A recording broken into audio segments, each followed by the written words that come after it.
Hi everyone, we are back again continuing with our language structure. In our previous video, we looked at the construction of tenses, in particular past tense. We looked at the recent past tense and the remote past tense. In each tense, we further looked at the completed tense and the continuous tense in each tense.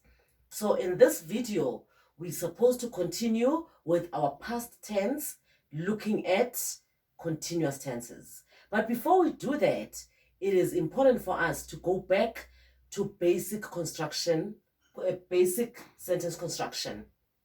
And the basic sentence construction is found within present tense. Like in any language, you've got parts that are put together to construct a sentence. NgesiZulu, those parts are your subject, your verb, and your object. In English, you'd have a subject and a predicate as two parts of a sentence. We have the same in isiZulu. We have usobizo neslandiso. So today we're going to look at how islandiso is constructed. In English, you'd say father is working, or let us just use the example that I have here in isiZulu. We'll say children are playing. So that is your simple sentence. It has a subject and a simple predicate, which is are playing. And the simple predicate is made up of a subject, which is children, and are, which is constituted by a subject concord in isiZulu, and then your verb playing. So we're able to move to past tense in the previous video, where we looked at the construction of a past tense using the stem as using a verb as our stem. But in this video, I would like us to focus or look at the different types of stems that are found within the predicate, islandiso. So for example, we have three types of stems. We have the verb stems, esisibiza izenzo ngesiZulu. We have the stative verb stems, esisibiza izenzo simo, and we have the non-verb stems, esisibiza izibajalo, which are copulatives as well, ngesiNgisi.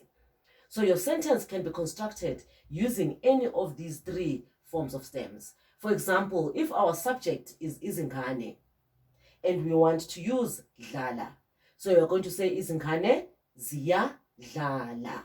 Izingane ziya dlala, which is in the basic form. And then if you want to say children are tired, children are tired, we're going to say izingane zikhathele. Izingane zikhathele, because your subject concord for izingane is z. And we use the stative verb khathele. Or we want to say children are at home. We're going to say izingane zisekhaya. Izingane zisekhaya. So this is how you have the different forms of present tense construction, taking three different types of stems. So for us to be able to continue with our remote past tense, it is important for you to understand the stems. So every time when I refer to the stems, I refer to these three forms of stems, either in the verb form or in the stative verb form or in a non-verb form. And then in the non-verb form, this is not the only type of stem that we have in the non-verb form. We can also have your associative copulative, where we say isakhi na, when you say somebody has something. Like if you say umama unemali, that particular stem will be under non-verb, as long as the action is not active, and as long as the action is not a verb, it will then fall under non-verbs.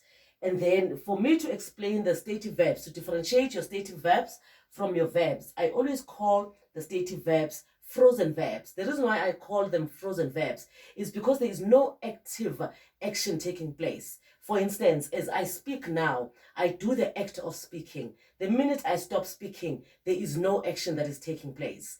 But with me standing, this is an act that is frozen, because I can move from being seated into standing. Therefore, the verb for standing is ma, and for me to be in the stative verb, I would be mile. So that is how you differentiate. With the example that I used here, you could become tired you say ngiyakhathala or ngizokhathala. But if you are already in that state of being tired, you then say ngikhathele. So this verb and this verb are totally different. This one is active. It is like now, if I have to walk, the act of walking makes that verb belong here.